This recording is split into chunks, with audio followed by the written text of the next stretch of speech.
What if I told you the way it has always been done is not the best way?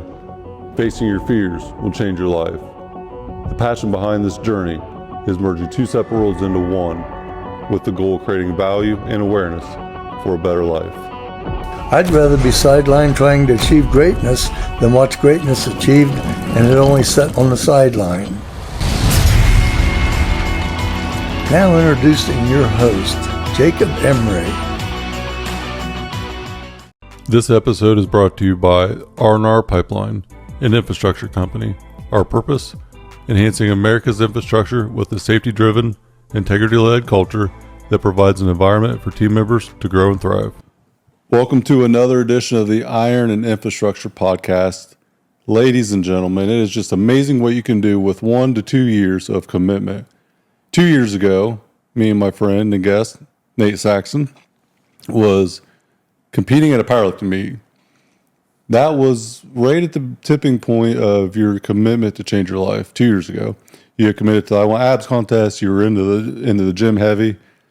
1 year ago, about the same exact time frame, we were sitting down on a podcast. 2 years of time, Nate Saxton has went from who the hell am I to I know who I am. And it's amazing what you can accomplish when you just put your head down and commit to the hard thing, go after it, and pursue it Monday through Sunday. It doesn't matter what day it is. Weekends are just another day to get better. Just part of the process.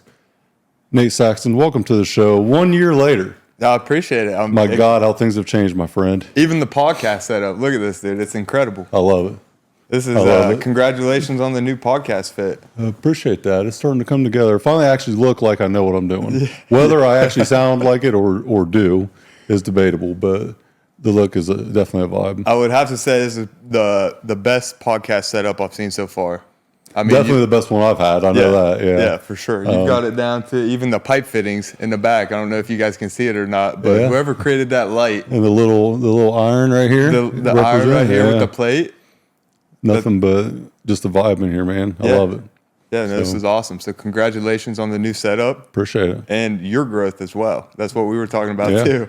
2 years ago, you were a whole different person than I knew this year. 2 years ago today, I was waking up probably sore as hell from my powerlifting meet that I squat and bench the same number at 410 pounds, which is also, it's an accomplishment and a embarrassment at the same time, I will say. Yeah, well, tell me your bench number because that's an accomplishment. Well, so I opened up the squat at 410 and went for 460 and got called on depth twice. I only squatted, I think, 10 times, maybe 12 months leading up to it. And I changed my stance 4 weeks out from the competition, which was dumb. So I ended up going in with lifters, a narrow stance when I always wore chucks and went wide before. But with all the rehab and everything I've been through, I had to make a choice. Am I going to go in here and commit and do the same thing and potentially blow my knee completely out, or I shift a little bit? I found a sweet spot a couple of times and thought, you know what, I'll just go for it. I did. I didn't bomb out, but I felt like I did. Yeah. So it was actually G's birthday, and he came and wrapped my knees for the squat, and then watched me miss it. It still bugs me to this day. Yeah, you had a whole support crowd there. Uh-huh. Who ordered it? Was Tony Ramos from Westside came, and Jeremy Smith, Westside guy, came. And G came for the squat, which I missed and bombed out on that. It was unfortunate. My wife and daughter came. So, yeah, it was an experience. And I'll tell you what, I won my class. It was participation trophy somewhat for me, but I got to train not with Mason there, but there a little bit, and then I got to compete there for the first time ever. So sentimental value was 1,000,000x what the tangible value was taken away from it. It was an accomplishment of more emotional than anything. I knew it was hard for you because I think leading up to it, there was a couple of days where you were like, I don't know. And I'm like, come on, bro. We're doing this shit. I had to hesitate. You talked me into it, and I do appreciate that. I was supposed to compete in April, and then like 3 weeks before that, I tore my pec. Mm-hmm. And so when I went into this, I had only benched 350 2 weeks out of the meet one time, and that was all I had benched heavy since I tore my pec. I forgot about that before it. Yeah. So I was doing knee rehab for 2 years, go into the meet with one wheel and one pec, basically. So I hobbled in and hobbled out, but I came out healthy enough. You still benched what? 410. Yeah. So I squat 410. On my first one, I opened with it. I missed the second and third for depth. And then on my bench, I went 350, 380, 410. Yeah. So I benched and squatted the same. Yeah. And your deadlift was? I think 555. I was going to say 545. It was mid fives. So I wanted to squat 5. I wanted to bench 4, so I accomplished the bench. But I wanted to pull 6. Yeah. And by the time I got to the last deadlift, I just didn't have it. Yeah. So, which I think I tried to pull 6 and then missed it. I think my second attempt was at 545. It just wasn't my day. I was cool with it. It was a fun day. It was a lot of fun. And you and your brother were there, and Scotty Morse. I mean, a bunch of Mason's friends were there at Alpha, and it was an experience, man. It was a fun experience. It was a fun experience. First time ever I got one out. Tony Ramos came and supported me. He's a West Side legend, good friend. But it was more about the locker room experience than walking out with the trophy. Yeah. Even though the trophy did say first place and it had legit as a sponsor. Legit gear, yeah. That was crazy because I was sponsoring a different class, but they ended up messing it up and putting my trophy on Jake's class. Yeah, and which was perfect. Yeah, and he ended up winning it, so it worked out perfect. Yeah, which was awesome. I still have that trophy down in my office. I got to get a display case set up for it. Yeah.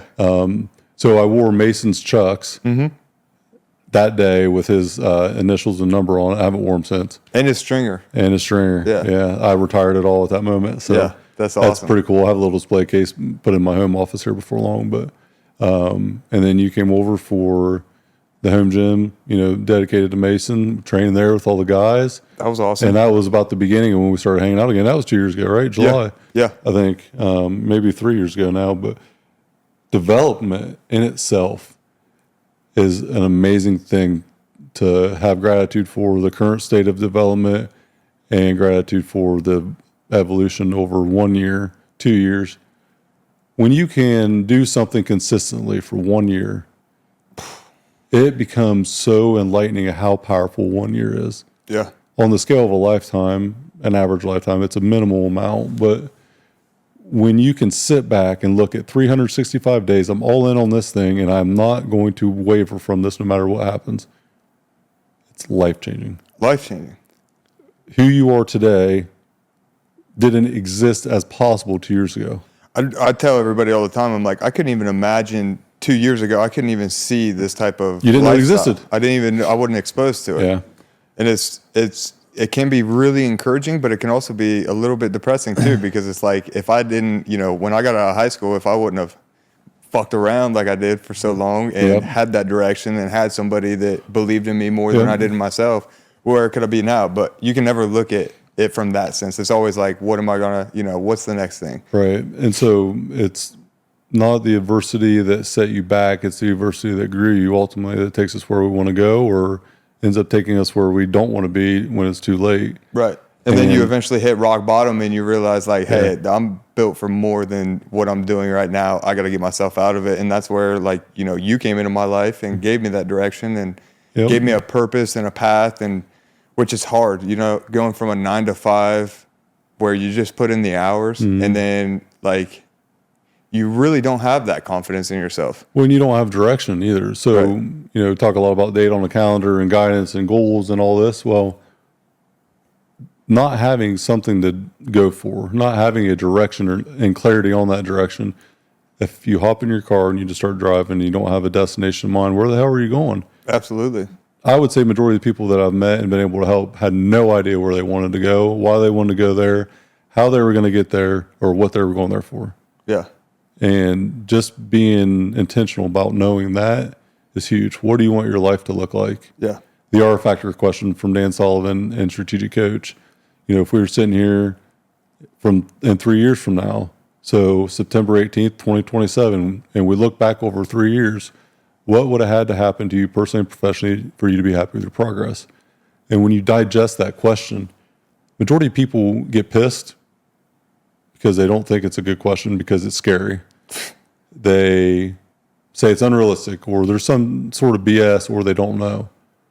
And it's powerful to think about because it's not what you want to do. It's what you already did. And you're reflecting on a moment that is not factual yet, but you're basically manifesting this thing and then having gratitude for it after the fact. It's all in the future. Yep. It just is framed differently. It's a concept that's so hard to get your head around because we're so used to living our lives. I mean, our day-to-days are 85% subconscious. And so you only get a little bit of like actual intentional conscious thought that you can put into something.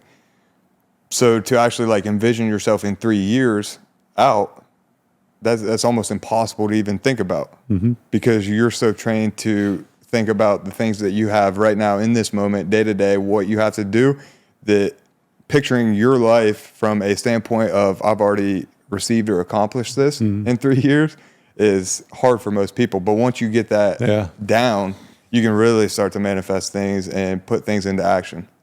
What you look at, what content you consume, what your goals are, it can be overwhelming. Information overload is so real in today. Strategic coach, there was a term used, hustle porn, where development consuming so much information that you end up going nowhere because you're so distracted, you can't concentrate on something that's a priority. We talked about this before we started recording. Yep. Priority awareness has been my theme for the year. 3 top priorities for the year, and if it doesn't fit them 3, then I'm probably not going to do it. Priority awareness for me is just that. Do I have self-control in the moment of being in a place where I'm tested? Probably 80%, but that 20% of no is probably, detrimental to me. So I stay out of that environment. I don't get myself in the environment where I'm, able to take on something that I shouldn't. Whether it be a person that's sober, that was an alcoholic, it's in a bar, they just don't go to the bar because they know it doesn't have a benefit to them. Sometimes you just got to stay away from the thing that tempts you. Yeah, and like we were talking about earlier, it's hard to say no, especially like you. You grew up in this company as a field person and then operations manager and then now a owner. If there's a problem, you can solve it and you have that confidence in yourself. But to be able to say no to it and allow somebody else to do it, that way it doesn't take you off your focus, is probably one of the hardest parts of saying no. Evolution often creates a gap in unknown. So I go into a different role, the company goes in a different direction. The way it's been done is not the best way. A lot of time, if you've always done something one way, it might not be the best way, and I would venture to say it's probably not. But knowing how to get to a result doesn't mean it's the best way to do it or the best outcome.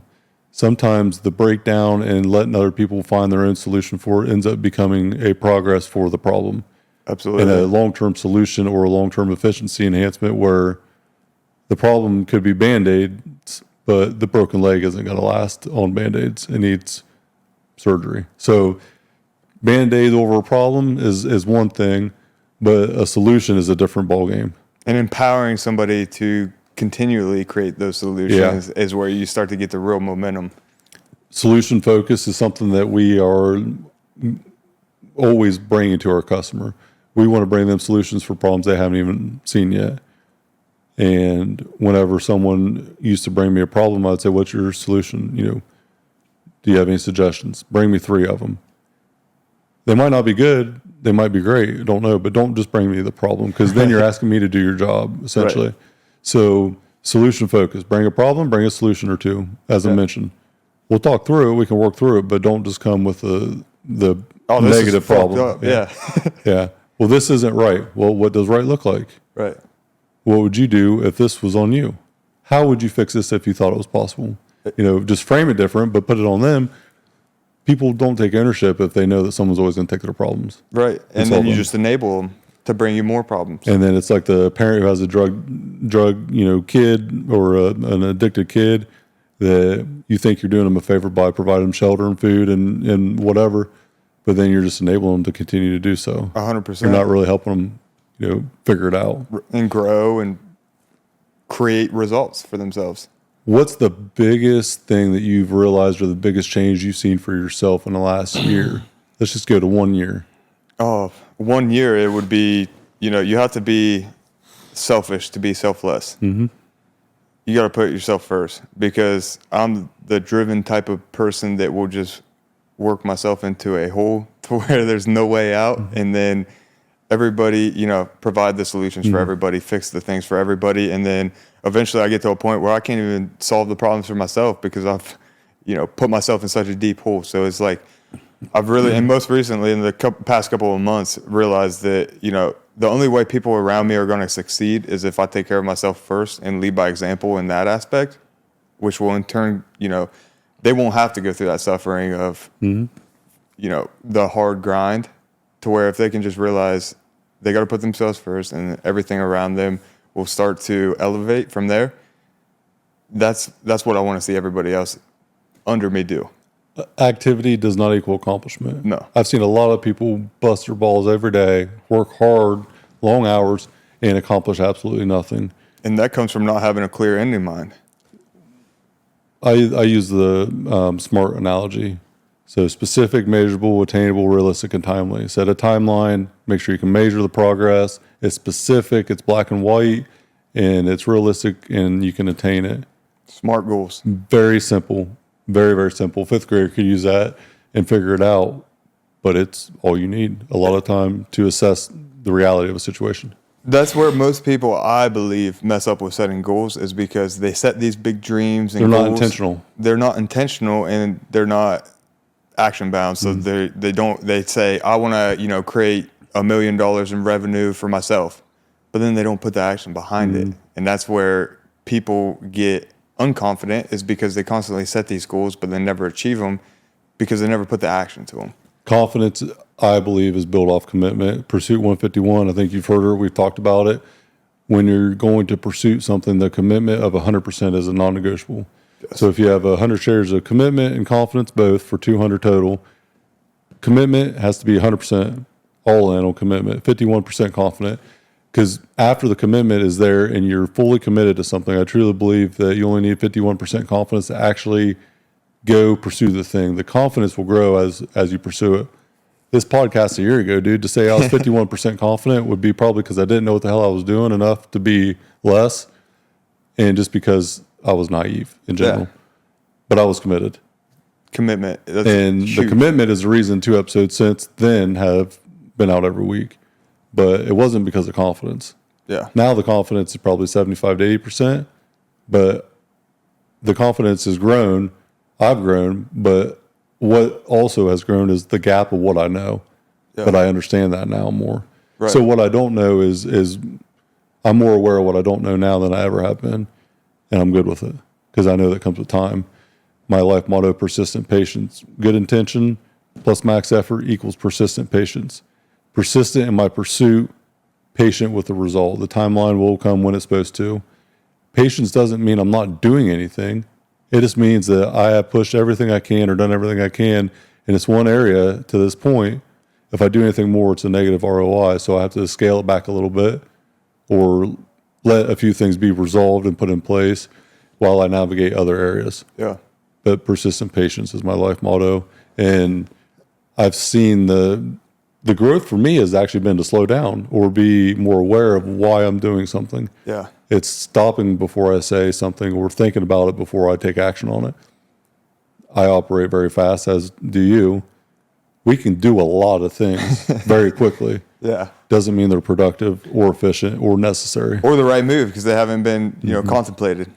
Sometimes you got to figure out, does this make sense? Right. Is this really going to get me? What is the desired outcome with taking on this thing? Yeah. And that's what we were talking about earlier was a big thing I'm into now is Tony Robbins with the RPM blocking, which is the same as Dan Sullivan because I ran through that type of, goal setting before too, but it's always starting with the result in mind. That way, anything that approaches you, any opportunity, you're always thinking, wait, if my result is this, does it align with that? And that'll weed out a lot of the focus distractors. I like to have 3 to 5 priorities to achieve throughout a year. So big priorities. And if it don't align with them 3 to 5 priorities, it's probably a no. If it's not a hell yes, it'll help me expedite the journey for them, probably going to say no to it. Yeah. Now there's one-offs that, come into play, but rarely is it now this woman in the red dress thing from the Matrix. Like that woman in the red dress in this, exterior world always looks better every time the opportunity comes. The woman in the red dress is nothing but opportunity. As we grow, the opportunity grows. As we get tremendously. better, the opportunity gets better. Yes. Doesn't mean you should do it though. Right. I've And- had very good opportunities presented to me this year, Yeah. but it just didn't align. So staying focused on that. But this is all with levels too, because at the beginning stages of things, you're trying to figure out what that is. We discussed it like 2 years ago. I had no idea what my why was or what that end result was. Yeah. So you're doing things like legit gear when I tried to, that taught me a lot of things, but it wasn't what I wanted. It wasn't tied to the why or my purpose. And so I feel like in the early stages, you have to go through those ropes of figuring it out. And then you also have the understanding of like multiple opportunities coming your way and some of them not making sense and saying no to them. But then as you grow and you progress and you hit that next level, you have to retract yourself and be like, all right, slow down. What is that, big 10-year vision? What's my 5? What's my 3? And I what's cannot my let the 90? shiny thing take me off the path I'm on. The shiny thing be shining. Yeah. So chaos is something that happens when we say yes or when we don't clearly say no. If you don't clearly say no or you push the can down the road or say maybe, all you do is create an anxiety and angst around the scenario itself. Most people were guilt tripped into going for it, saying yes, understanding the initial tangible time commitment of 1 hour per week, which translates to 2 to 3 hours after transportation, to and from, and then the time that ran over in casual conversation. What you commit to from a time perspective is rarely what it actually is Right. a commitment of. So the ability to say no. Saying no is a complete sentence. That's all you need to say sometimes. Period. That's enough. So opportunities have came and gone for you. You've grown a ton. I'm super freaking proud of you, by the way. I appreciate I haven't that. even touched on that yet. You've completely blown any expectations out of the water that I would have ever set. And that's why I don't set expectations for anyone that I know has that it factor that just didn't have that direction. Yeah. A few years ago, man, when I talked to you, I seen that you had it. I just didn't think you had the direction or you weren't on the right road to get there. And you didn't know what it was. And that's perfectly okay. Yeah. People need to be okay with not understanding what they want out of life and experimenting, trying different things to get there. Yeah. The only safety net isn't the corporate job either. No. Talk about the leap of faith that you took and what that Yeah. I mean, decision does for a person that commits to it. which, by the way, he's the one that got, like, you gave me the opportunity. You sent me that podcast when I was in the hospital bed that actually I took that opportunity and it was a risk, but you convinced me to take it by saying, what the fuck do you have to lose, dude? And you called and you said, I don't know for sure if I should do this or not. I said, what is the worst case scenario? Yeah. And can you live with that outcome? Your worst case scenario was your current reality. Yeah. The worst thing is you have to go get another job, Yeah. right? At that Well, point. you were like, you're already in your dad's basement. You Right. already lost your apartment. You're Yeah. already broke. Yeah. So if you go more broke, what's that going to hurt? You file bankruptcy and start on a clean slate. That doesn't sound bad. And then Right. once you said that, I'm like, all right, let's get it. And that's what it was for me too. I had nothing else to give Right. to buy on our pipeline. Yeah. Take my house. Cool. I don't care. I'll get another one. Right. You can take the damn thing. I'll figure it out. But to not, the risk for me was not going for it as it was for you. Right. It was not taking that opportunity because with, like you said, the corporate job, I didn't have it. I was capped. Mm-hmm. There was, I mean, that's just there was no improvement. There was no growth mindset there. The culture was ass. Like, I didn't enjoy it at all. I didn't get fulfillment. And like you said, you're going to learn so many things about business and sales and all that stuff that no matter what, even if it is a fluke and it doesn't work out, you're going to learn valuable skill sets along the You're gonna way. win no matter what. Yeah. And I have. Yeah. How eye-opening was it for you during that transition about being present and being alive? Most people are alive but don't truly live. Right. They essentially die at 25 and get buried at 75. Clock in, clock out, go to bed miserable, wake up miserable. The bureaucratic hamster wheel of an 8-hour day. What was it like to transition out of that? I mean, obviously I didn't have a lot of money starting out, but I could see the overall freedom in the opportunity. So I'm like, this is way easier than anything. I used to be a welder. I used to be a heavy equipment operator. I used to be a pipeliner.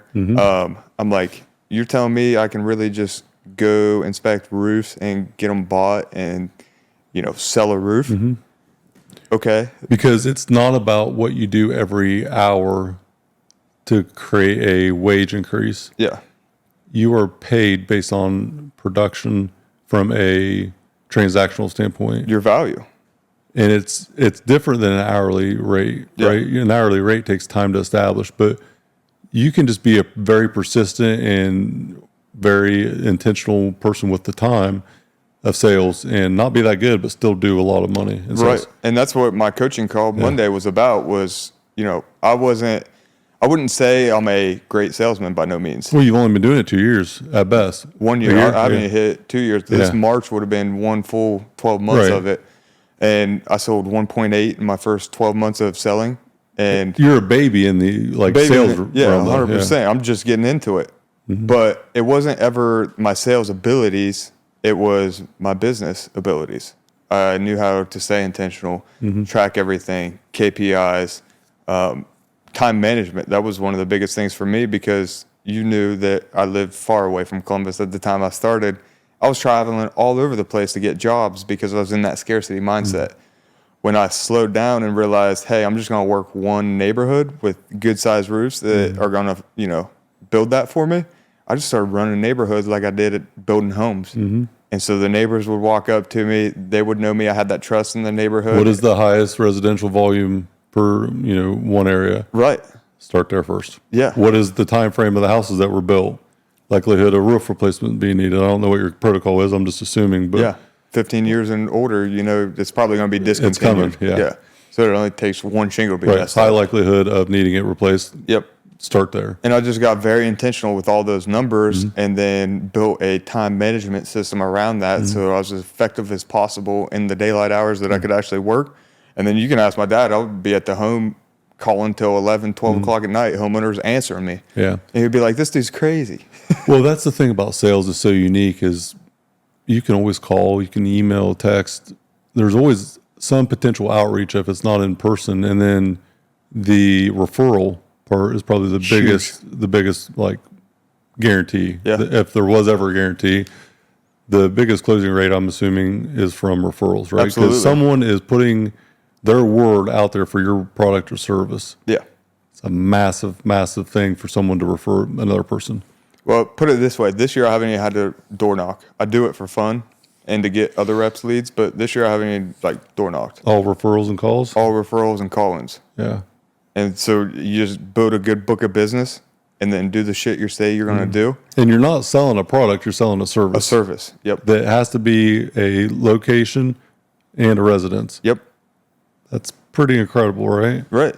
Because you're not selling a sweeper to everyone in that house. You're selling something that's directly tied to that house. 100%. That is foundational to the shelter and protection of that person's It's home. the most important part of your house because that's the one thing that stops the rain from coming in. And you never went to a house, or you're not going to houses right now. So that tells you what kind of referral program and call, efficiency you have. Yeah. And now I'm not even selling, but I'm still getting leads that I'm passing to the team from my referrals. Making money when you're sleeping, having your money make money, same concept. Right. A lot of growth to be had there. But business is business. Capitalism is undefeated. There's always going to be someone that is almighty and thinks they can never be taken off the top of that mountain, and they are bankrupt in a year or two. Very easy to do. The more you learn about business, the more you know that you don't know anything about business. That's and it's very the most accurate. Humbling and discouraging, but also exciting and encouraging thing that you'll ever experience at the same time. It's about life. You constantly get to grow and get new tactics and get new measurables, KPIs, because you're creating more leverage throughout business. So then you're always challenging yourself to grow as a leader, as an individual. But then, we are incentivized based off numbers from the gym, from everything with that.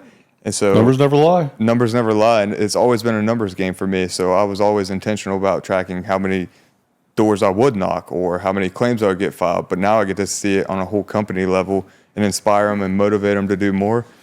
That's where it gets exciting. If you understand what you're doing in general, why you're doing it, how efficient you can be to get to that thing. Strengths and weaknesses, a simple SWOT analysis can go a long way. Yeah. Strengths, weaknesses, opportunities, and threats. What roadblocks are in the way? What bridge is out and being rebuilt, and what detour can you take to get around it? What opportunities do you see? What can you do with your strengths to know that you can get there, and who's in your corner that cover the weaknesses? I mean, I personally do SWOT analysis all the time on different things, and it might be me. It might be my training.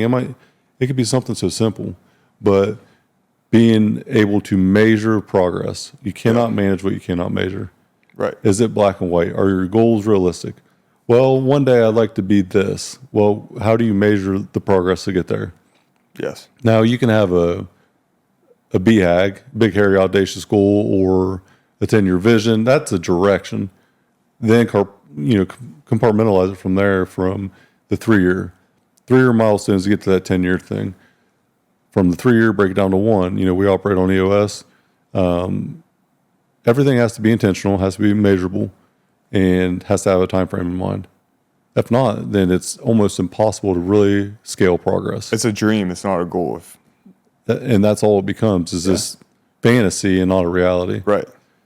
What change in yourself did you make that you would have never knew you needed? It would be the leadership mindset, because I've had to transition from me thinking it all relied on me. I'm a workhorse. I'll make it happen. I'll get it done no matter what, because that's all rugged individualism. Yeah. To, okay, well, if I actually just give, now that I'm a leader now, if I just give these people the answer, that's enabling them. Mm-hmm. That's not helping them be solution oriented. Or, if I'm not leading by example myself, like we were talking about earlier with eating 1 meal a day, not going to the gym, stuff like that, just letting myself deplete while I was putting in that work. If I do that, they're going to follow suit. So I got to take care of myself. I've got to, invest in myself, learn, grow on a whole different level than just the everyday sales motivation, stuff like that. It's higher level now. And I would think the biggest transition is just that mindset from the workhorse to the leader. So having so much pride and wanting to do it all is the demise of potential entrepreneurs that I've seen. Knowing how to do it all and knowing how to have other people trained to do it all is different. Delegate to elevate. There's so many terms to use with it, but you're the one that forced me to get an assistant, which I needed horribly bad. Well, you did, because you can only do so. Once you get really good at something, you can only get better at something with your amount of time that you can allocate 18 hours a day. But you can only get so good at doing something, and then there has to be a shift. Yes. Normally that first shift is the assistant, the delegate part. So get better until you can't get any better. And you continue to get better and continue to get better, then shift into doing it differently. So you got to master it first. And I have these 5 things I'm responsible for. I'm executing all 5 at 60%. 1 and 2 now, though. I cannot do any more. I'm 100%. I'm tapped out. I need to make a change. So 1 and 2 are delegated to somebody else. Yep. Now your ceiling and your what you're doing changes. So then get better at all that and continue, and it never ends. It's a continuous process. It's a continual time audit, like Pareto's law, the 80-20 rule. It was like a Tuesday, 2:30 in the morning, and I was still doing computer work, and you were waking up for the gym, I think. And I sent you a picture in my living room, and you're like, "Are you seriously still up working?" And I'm like, "Yeah." And you sent me a text in all caps. "You're a fucking overpaid assistant." I'm like, "Damn. Yeah, I need to do something about this," because it's every night. And then once I made that shift, it was like, okay, I have so much more time capacity now. And it was just that one. But most people are scared of making that investment. The real investment is when you invest to get your time back. That way you can get more. It's not a cost. Right. It's not a cost. It is an investment to accelerate your personal growth and income. Yeah. I would have been in that grind rut of stressed, overwhelmed, everything. Until you burned out. I was at it. Yeah. I was burnt. Which you ended up in the hospital, right? No, I got sick for like 7 days. Yeah. Just. I don't know if it was directly connected or if this is relevant or not, but I would assume it is probably tied to that. Oh, yeah. Yeah. Yeah, 100%. I was at my wit's end. Like, there was no more energy in me. It was basically my body saying, "You're done." You Like, couldn't take get a any rest. better. You couldn't do any more. No. Shift is what needed to be had. Yeah. There is no working 18 hours a day and the grind and the hustle 7 days a week, all that fancy bullshit is not an accomplishment. No.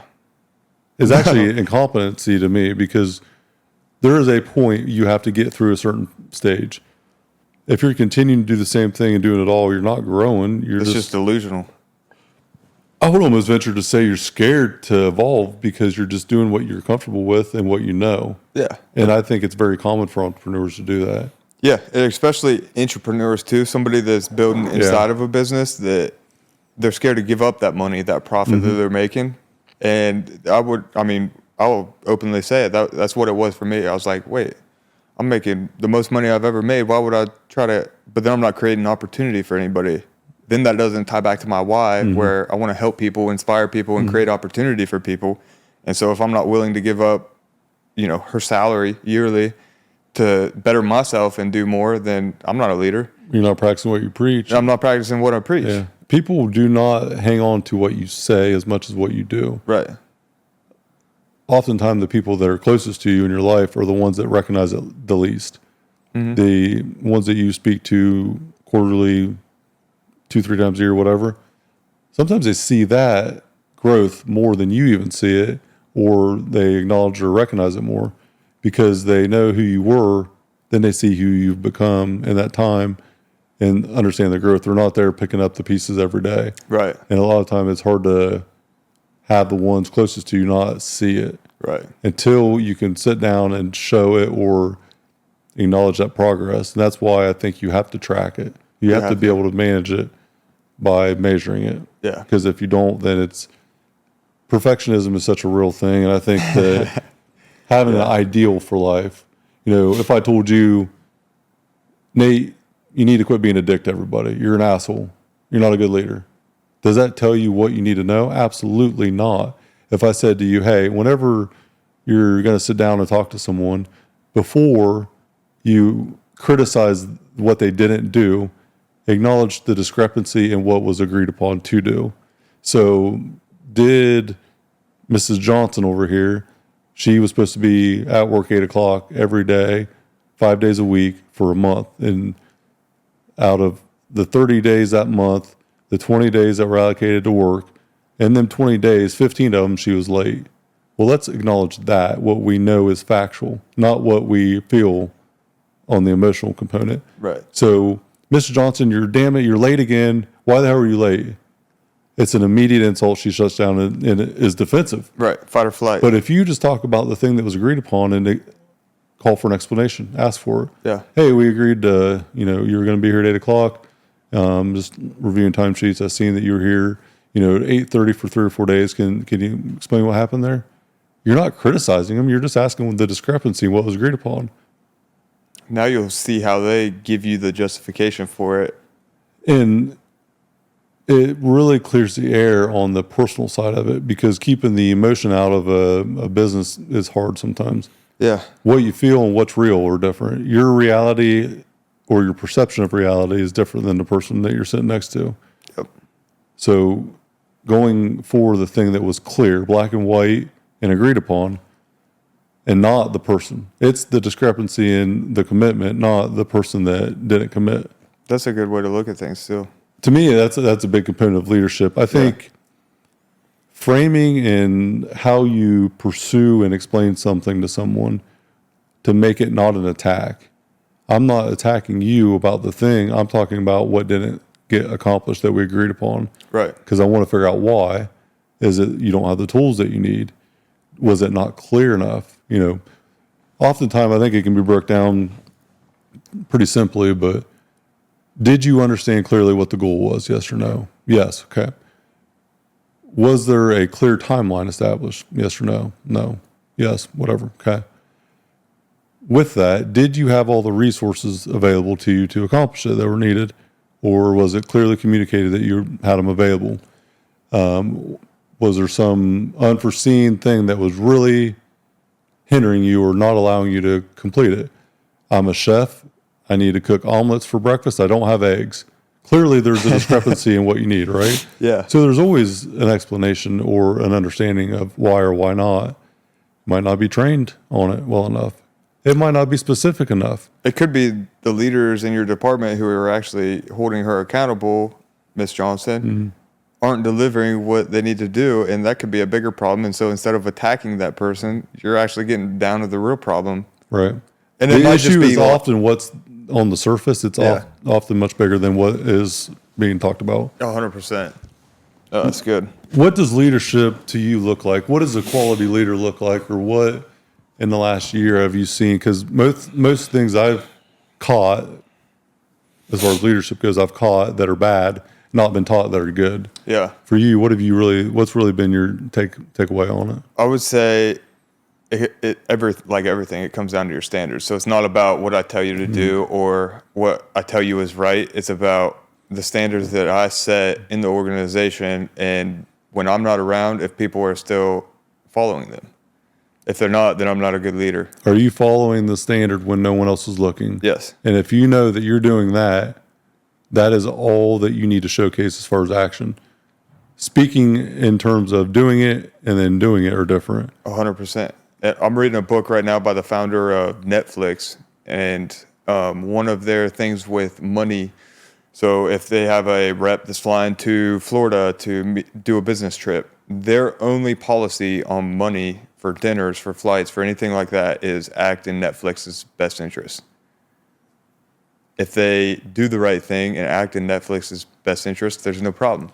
There is not a direct correlation that you can measure that to, right? But it is an inherent feeling, and everybody knows. Yes, your conscience will tell you if you're acting in the best interest or not. If I'm buying 38 shots at the bar and then going to the strip joint after, probably not in Netflix's best interest. Right.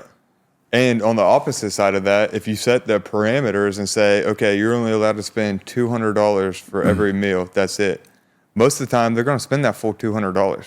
But if you don't have a limit set on it, then they will act in the best interest, right? And they sometimes they'll only spend $50 for a dinner. Steak might cost $200 at a nice restaurant, and the whole meal for a table of 10 might not cost $200, right? So don't put the spend as a discretionary scarcity, dollar amount. Put it as a appropriate environment amount, right? 100%. And let yourself have the leadership established through that decision. Yes. And the second thing of that is just full transparency. So if they do have somebody that's acting, spending too much or not acting in Netflix's best interest, they're not going to call them out in the meeting, but they're going to talk about it openly. And then that person gets dealt with. But that way, everybody in the culture sees what's going on. They learn from it. They retain, this was wrong. I shouldn't do this in the future. But they still have that no policy limit. And I think that's what leadership comes down to, is when you're able to trust your people, because your standards are set so high that they've embedded into everybody else in your culture, and those people start to act through those standards. Having trust is difficult. Yeah. Trust it's earned, but you have to give a certain amount of trust at the beginning. With no expectation. With no expectation, and you just trust the person. And how do you gauge whether or not you can trust them? Verify the results. Trust but verify. So the results will speak for themselves. Did they do what they say they were going to do? Did they show up on time? What does the customer say about them? What does the team say about them? Sometimes it's pretty simple to see who someone is. Everybody will show you who they really are, whether good or bad, though, over time. For me, leadership in only 5 years of business, as an owner, I've seen a lot of different styles of leadership, but I learned way more about leadership and what not to do from outside of the ownership box, because I've always had a leader. For 12 years, I had someone leading me or trying to lead me or guide me. And coming through the field, just the different ranks, the different personalities, I've seen a lot of bad and a little good. Yeah. And especially for that industry too, because that's a whole different style of personal development's unknown in our industry, right? Except for the higher achievers and the ones that want to help others. I break it down to 3 types of leadership. I call it the 3T leadership, the 3T styles of leadership. So 3 T's, 3 tiers, however you want to frame it, but there's a terrible leader, there's a trained leader, and then transformational leader. A terrible leader is someone who is only out for themselves.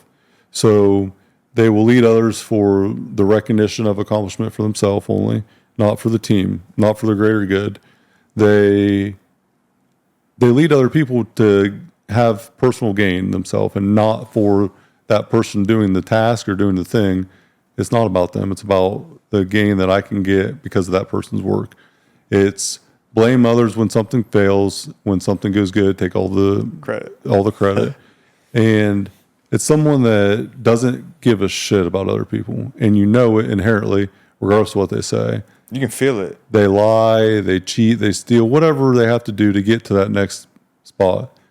They are someone that ultimately persuade people a certain way, manipulate them a certain way, and then ultimately end up imploding because it's not sustainable and it's not authentic. So that's the terrible leader. Then there's the trained leader. There's someone that's taught how to lead. And when someone is taught how to lead, it doesn't mean that they're going to be good, and it doesn't mean that it's natural or authentic. So a trained leader loves to lead people. So they enjoy being in charge. They like to lead people. They lead for success, but for success themselves, not of the team. They want to accomplish personal desires and professional goals, not company goals or team goals. Right. So what will this goal do for me in my career path? That's often how it's looked at. They take charge of a situation to advance themselves, not so much because of the team advancement. So they're more worried about the individual, but they will lead people in the right way to get the outcome that best suits them. For them, yes. They are going to impact and influence today, but only today. Yeah. They're not going to do anything outside of today as far as the impact goes. And then the third type of leader is the transformational leader. They love the people that they lead. They authentically care about the people that are on their team and that they're leading, personally and professionally care about them. They lead for the significance of the greater good and not just their personal success. I think success is individual. We all strive to have some certain, success criteria, but the transformational leader is about being in their sweet spot and their personal success, creating significance for others. So what does the impact have on this team if I make this choice? What does the greater good look like? They want to change lives, make an impact, leave a legacy. They want to influence today, but also tomorrow and the future. So everything that they do is for the greater good and long term. Yeah. And it's authentic, it's genuine, and they care about other people. Yeah. Transformational leadership is rare at best. You don't see it often. Very rarely. I know that I have seen a few people lead better than others, but being clear, authentic, and intentional, you can be a trained leader and be successful. I don't think you can be a terrible leader and make it very far, but transformational leadership is something that's few and far between. Yeah. So is authenticity. Yes. So talk about, for your perspective, you find this 2 years of development of the bureaucratic hamster wheel that you were on, not knowing who you are, to now the world is different. So who is Nate Saxton? What's next? What's your future look like? How are you focused on certain things to get where you want to go? What's it look like day to day now for you compared to 2 years ago? But day to day wise, just constantly working on being a better person. I mean, I think that if you're constantly chasing a better you, then you can constantly create more impact and more opportunities for other people. So everything that I take in, everything that I learn, that I'm like, man, this is life changing. I'm like, how do I, teach the people that are actually hungry and want it? Because there's also the people that say they want it and say they're hungry, and then the actions just don't line up. That gets frustrating. And as a leader, you got to also understand that you can't, Can't want it more than them. You can't get distracted with that. But constantly learning and growing for me, and then also just like trying to find that bigger vision, the overall, like, yeah, I've got it, somewhat figured out now, but I'm not done. There's always a bigger thing. I mean, I'm still young in a business world, and that's been the hard thing too. At a young age, You don't know what you don't know. right? You don't know what you don't know, so it's like constantly just trying to frame what I want to be in 20 years, what I want to be in 10 years, 3 years, what I want it to look like. It's hard to figure out. I know we talked about that vacation I just took in Florida, and that's all it was dedicated to, was like, all right, where am I at now? Where do I want to be? But then how can I not train, but develop everybody that's with me the most? Because I don't care about the people that, you know, are want my service or stuff like that. Now it's like, how can I make the people that are around me the best version of themselves? Because I know that if they're the best version of themselves, they're going to be happy. They're going to inspire and lead others, and they're going to feel fulfilled and joy. But without that, it's a chaotic atmosphere. So just really trying to figure out, and that's what a part of it too is learning to understand people. So just like you've had me do Colby Index and stuff like that, I've had other people do it, and I'm trying to figure out what drives them, because there's 6 drivers for every human. It's all the same. Is it certainty? Is it variety? What actually drives you? And figuring out the next level for me is also figuring out, like, how can I ultimately inspire and drive people? Lack of direction, not lack of time, is often the problem. We all have 24 hours in a day, and the direction that we are heading and why we're heading there is often blurry and not very clear. Being intentional and being present about what you're doing and why you're doing it can be very difficult, especially at the beginning of your journey. Like, you have this breakthrough and you go from this unintentional day-to-day of misery, and then the world is full of possibilities, and then possibilities can be chaotic and create more distraction and uncertainty in your life than anything else ever did before. And it's difficult when you get to that point, because you broke free from the environment and the place you didn't want to be, and you build a bridge away from it. You start heading down the journey and taking this pursuit, going to the place you want to go, and then you're like, wait a minute, where do I really want to go? And then it's like, I know enough now to know I don't know anything, and I have more options than I ever did before, because I see the world different, and now I'm more screwed up mentally than ever before. You nailed it on the head. That's what, we were talking about that earlier, but it's like, one, I didn't think that I would accomplish what I have this fast. I don't think many people thought that. 2, once I got there, I realized I'm more unhappy than I've ever been, because I wasn't actually doing my why. I was just grinding and making all of the commission myself. There's a season you got to, though. Yeah. There's a necessary time where you just got to be all in and know that this is temporary. Yeah. And try to execute as highly efficient as you can. But there's a time where you're going to do a lot of unnecessary things at the beginning. Yeah. And it's a lonely road. Yes. Very lonely. Yeah, especially when you're by yourself and you have a team, but you don't go home to a team. You break out of that old environment that is taking you downhill. Yeah. And when you do that, your new environment that'll help get you uphill, you're not there yet. You're not on that level yet, and you haven't met them people. So that bridge building away from that breakdown to, your build up would be the lonely road, because you got to build that bridge by yourself most time, and you got to do the thing that is against the grain and not comfortable and kind of sucks. You don't constantly ask yourself, is this worth it? Am I doing the right thing? Right. And it's often unknown. And it brings you to this point where you just don't know. Yeah. Am I doing what I should do? And how do you assess it? For me, the way that I've assessed things, we set a goal today for 3 years from now. And in 3 years from now, a year and a half from now, we're not going to be the same person that we were today when we set the goal. So does our life, grand vision, and where we're headed still really look the same as it did a year and a half ago? And the hard part is when you don't know what to do. Am I being soft, and is it just really hard and I need to push through it? So I call it it's the 3 Ps. And when in pursuit, there's a time to take a pause. And the 3 Ps, there's the push, the pull, and the pivot. You have to push through sometimes. It's just hard. This is what I signed up for. there is some uncertainty, but I just got to push forward because it's still what I want.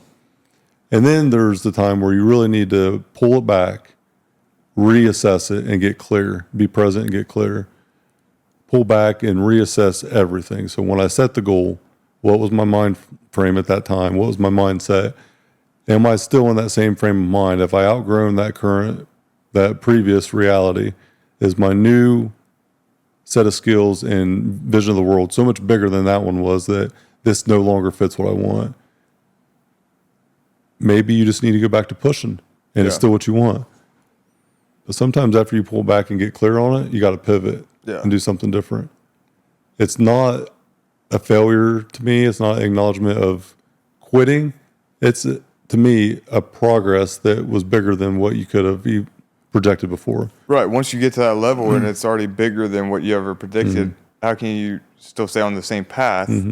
Because probably 98% of the time, it's going to be a different direction because you've already accomplished what that path entailed. Here's the hook, the hard part. How do you know if I need to push forward and I'm being soft or I need to pull back and pivot? Because it's really an emotional thing. Yeah. It is not black and white because it's all about a personal desire. And that's where the rubber meets the road sometimes. Am I being soft and this is just hard and I'm wanting to quit? Or am I pivoting to do bigger things or better things? Or I've reprioritized my life. Right. It's not a math equation. And that's why it's so hard sometimes to understand that reality. So how do you figure it out? How do you figure out if you're supposed to change? Back to the basics, I think. I think you reframe what 10 years looks like, the R factor question. What's, if I go back to the progress personally and professionally over 3 years and look back at it, what's it look like? Yeah. Go back to that foundational side. Is my outlook in 3 and 10 years the same as what it was when I set the goal? Maybe, maybe not. Did you have a traumatic event or a life event or a change in your life that changed that perspective? That's why it's so complex and so hard, because it's more of an emotional feeling than it is a logical, data-driven decision. Yeah. And it's just a way to frame it and understand that it doesn't mean that you're right or wrong. It just means that your mind frame has changed. Right. Your reality may have changed. And it's tough. That's the only thing that I've navigated through personally that didn't have any sort of data component or logic behind of it that could take it to a yes or a no. Sometimes you just got to put, whenever you signed up to be an entrepreneur and you went and did the thing that you did and took that leap of faith, you knew it was going to be hard. Yeah. And the darkest days and the worst times and the moments of complete despair, understanding that life is a mirror, not a window. Yes. I cannot look out the window for answers because no one else is accountable for my reality except for me. I have to look in the mirror. Hard is what you signed up for. Hard is what you got. It just means that you're in the moment of hard and not in the perceived expectation of what hard would be. A lot of people can get stuck in that moment of hard too. Like we was talking about earlier with just not being able to change or get out. Signing up for something hard, we oftentimes do not know what that hard looks like because we've never done it. Right. And when you're feeling it the most, you just have to remember that this is what I signed up for. Yeah. This is what hard feels like. Yeah. So next time you sign up for something harder, remember what that feeling is. Being present in the hard moment is very powerful for me. Tragedy, setbacks, adversity, embracing that feeling of heartbreak with tragedy or the setback and the pain, the loss, whatever it may be, feel it. Don't run from it. I truly think that embracing that moment and finding a way to learn from it is extremely powerful. Like Grant Cardone says, rock bottom is the best place to be. And sometimes it's true. Sometimes it is true. It was true for me. 2 years ago, you're at rock bottom, Nate. Yeah.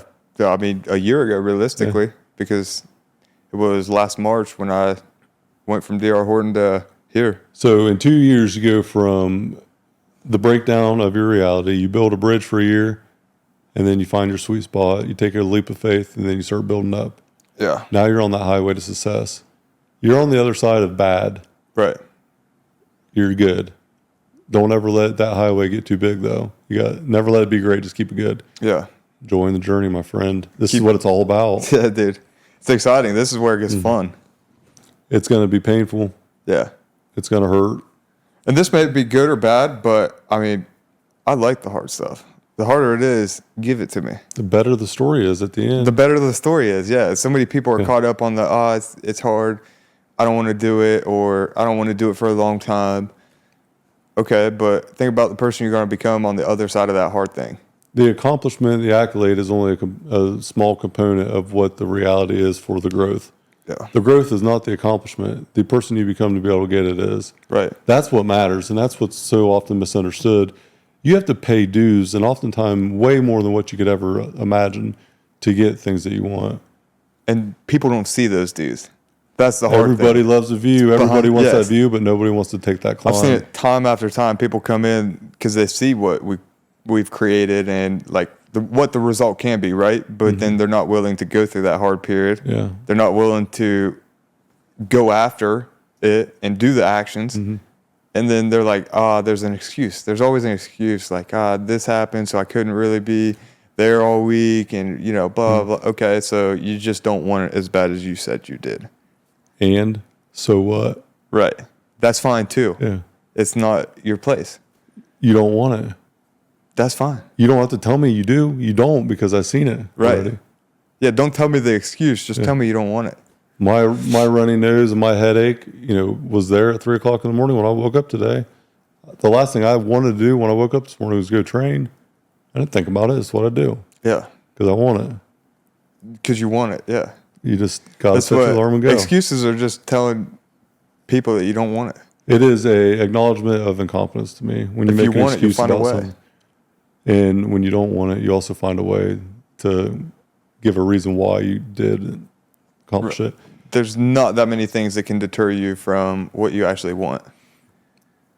The only thing that will is your inability to overcome fear, your inability to push through when it's hard, to do the thing that you need to do today so you don't have to tomorrow. Yeah. The one guarantee in life is that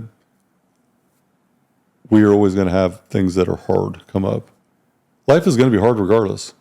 No matter There is what. no human that's ever walked this earth that did not have a circumstance in their life that wasn't hard. And the part about life that's misunderstood, I think, from a fulfillment component, life is hard. Fulfillment is great. Oftentimes, the hard road that is not taken is the one that needs to be taken to have the fulfillment. Yeah. To have a successful and fulfilled life and take the easy way is a negative. It doesn't exist. If you type that in as a math equation, it says error. It's not real. The hard road and the fulfillment road are on the same journey. Yeah. How do you find your fulfillment? By a quote. I'll read it to you. 2 quotes that I refer to often. And the first would be the man in the arena. Yeah. If you're going to criticize me, you better be in the arena ready to throw down before you criticize. If you're in the stands, you can get bent. I'm not even going to listen to it.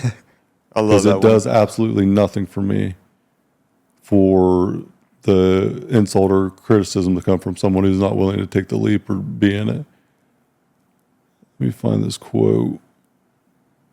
I actually just ordered a wall art with the man in the arena quote on it. Yeah. That's what my background is on everything. Yeah.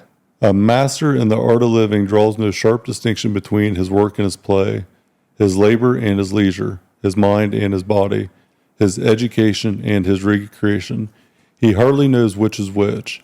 He simply pursues his vision of excellence through whatever he is doing and leaves others to determine whether he is working or playing. To himself, he appears to be doing both. Yeah. That's fulfillment to me.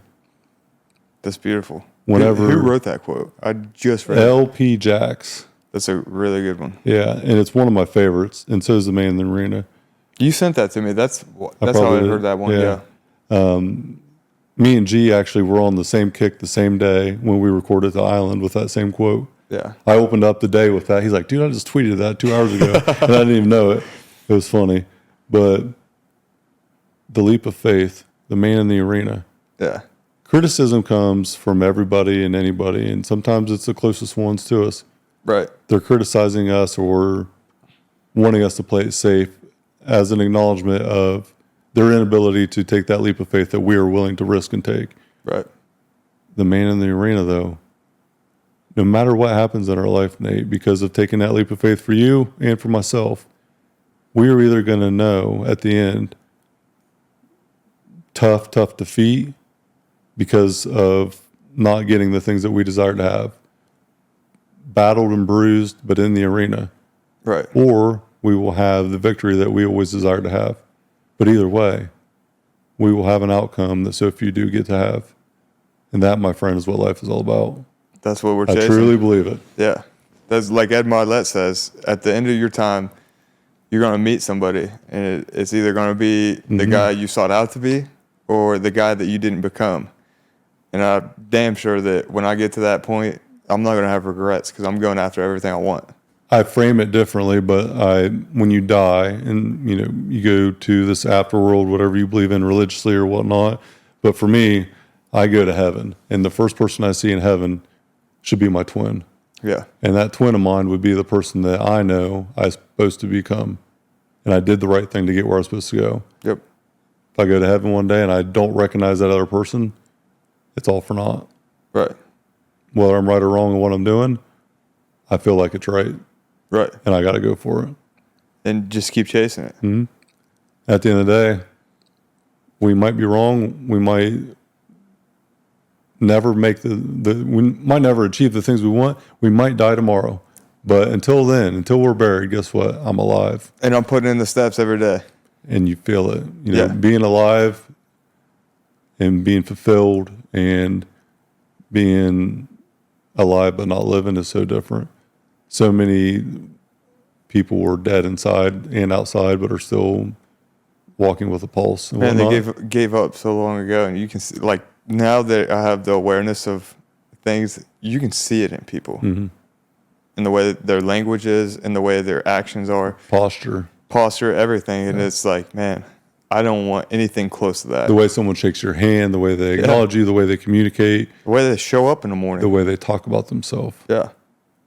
So how you view things is how you do things. And I truly believe that. If I don't see value in myself, is Nate Saxton going to see value in me? Hell no. No. Now, I might not tell you about the value that is perceived in the marketplace, but if you see value in me based on my actions, then you'll think that I have value to provide. That's how everything in the economy works. If a company markets, well, we're not that great, but we're cheap as shit, nobody's going to buy that product, right? No. So if you don't have a positive outlook on yourself, if you don't talk positively about yourself, why should anybody think that you have something to provide that's positive? 100%. You're selling yourself in sales every day. Mm-hmm. And there's one thing to that, too. You can have insecurities and still sell yourself. Because, I mean, absolutely. I would say I'm probably one of the most insecure people out there. Just, I'm working to get through it. But I was always good at selling myself, selling my story, selling what I've done and my knowledge on, finding their solution. Mm-hmm. Vulnerability to me is a strength. It's not a weakness. I think that the acknowledgement of the unknown versus the unknown not being acknowledged, but still providing an answer for it. Yeah. I cannot operate well with people who tell me they know something and then clearly don't. Right. You can show me that you know it and not ever say something, and that's valuable to me. Right. Do you understand this, component of business? Yes or no? Yes. Okay. Show me. I can't. You don't know it then. Right. And your actions are showing that you don't know it. So many people pretend to be somebody they're not, and it's all insecurity driven. Yeah. Insecurity to me is really just an internal acknowledgement of something you don't know, or a fear that is challenging. But saying that I don't know something is actually a confidence builder for most people. Being vulnerable enough to acknowledge the thing in a positive manner to get better, not and to downplay or to shine light on something different. Yeah. Like the overly fat person, the fat guy that's really funny. He's more than likely not happy because he's fat. The funny side is just masking the the overweight His insecurity. justification to stay fat. It's just it's a deflection of that reality. Yep. But inside, him, her, and everyone around him knows that funniness is masking something. Yeah. Everybody can see that's it. reality. Right. Yeah. Insecurity, though, is fear, insecurity. It's all made up, but it's real. We all have them. Feeling. Yeah. We have to just understand that we have to be aware of them. We have to be vulnerable enough to talk about them. And saying it out loud oftentimes leads to healing in itself. Yeah. I'm the fat kid who couldn't read and write well, who was terrified to take his shirt off and never wanted to be in the public eye. If I said 2 years ago that I would be sitting here doing this today, be a damn joke, Nate, and it would be laughable. Yeah. 2 years ago, this wasn't even a thing. I was scared to talk on social media two years ago too. Yeah. So. A year ago, this just started to become a reality. Yeah. And 11 months ago, it was released, and it's been consistent since. But you knew what you wanted.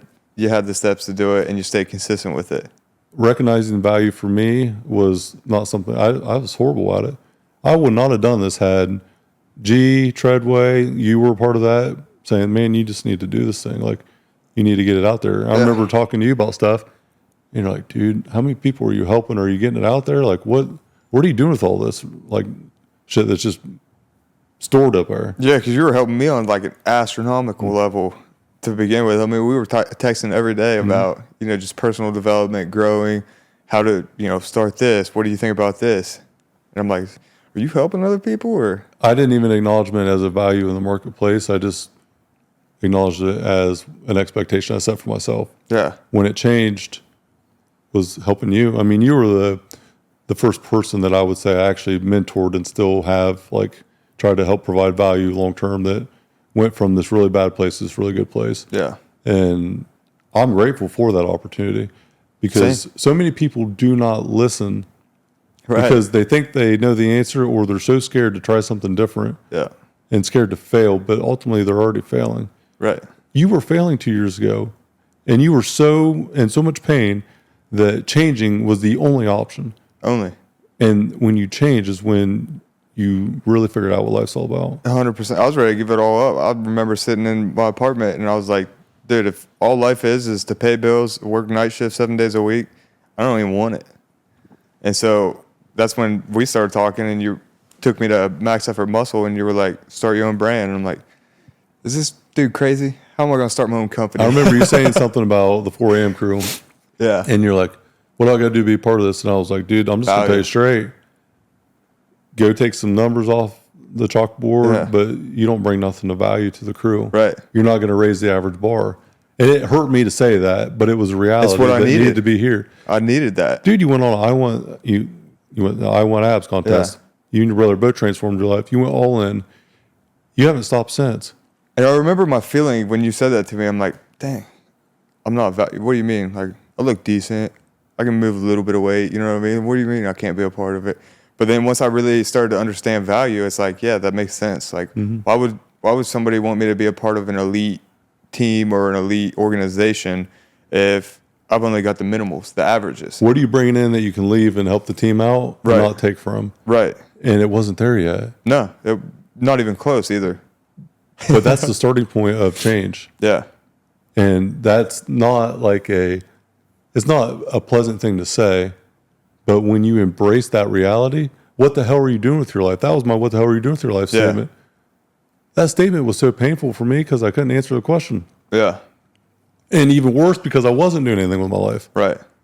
And that was when the change started. And that's what changed it all for me. And sometimes you just need to hear that hard truth that's going to push you in the right direction. You know someone truly cares about you when they can criticize you with good intention and acknowledgement and authentic, true caring for somebody else. 100%. I want what's best for you, but what's happening right now is this. But I want what's best for you, so how can we get you there? Yeah. Where you want to go? Yeah, I was delusional at that time too because I came here, never even front squatted before. You were like, get up there. I'm like, shit. That was bad. So we'll wrap it up with this. When you have that opportunity, take it. Take it. Ask the questions, take the opportunity, embrace it, and be present. Yes. And give it your all. That's the biggest thing to take in any opportunity. Yep. If you half-ass it, you're going to get half-ass results. Go 100% in on yourself. And you can't be scared. No. The unknown often becomes the excitement and the fulfillment part of it. Then you start chasing it. And Because you know you're growing. That's what we do. Yeah. Either business is growing or I'm growing. Right. It's always growth mindset. I better have them both growing too, you know? Love it.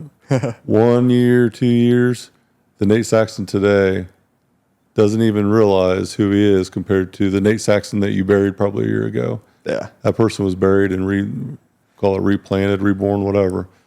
I'm proud of you, man. I cannot emphasize this enough that from someone I've been able to help out a little bit, I've had more joy and fulfillment watching you grow in the last year or two than I probably had in myself growing. That's awesome. And just for that simple fact alone makes everything worth it whenever you're able to process the reality of it and then the gratitude component. Because whenever you help someone out like that just need a little bit of guidance, it's so powerful, man. Well, I appreciate it, bro. And I appreciate all your support through all of it. And obviously, we're going to keep going after new levels. Yeah. There's always going to be a next level and another thing to strive for. But in the meantime, let's enjoy the process. Let's enjoy it. Enjoying the journey, my friend. I appreciate it, Nate. Iron Infrastructure Podcast. We're out. This episode is brought to you by Max Effort Muscle. For all your supplement needs, go to maxeffortmuscle.com.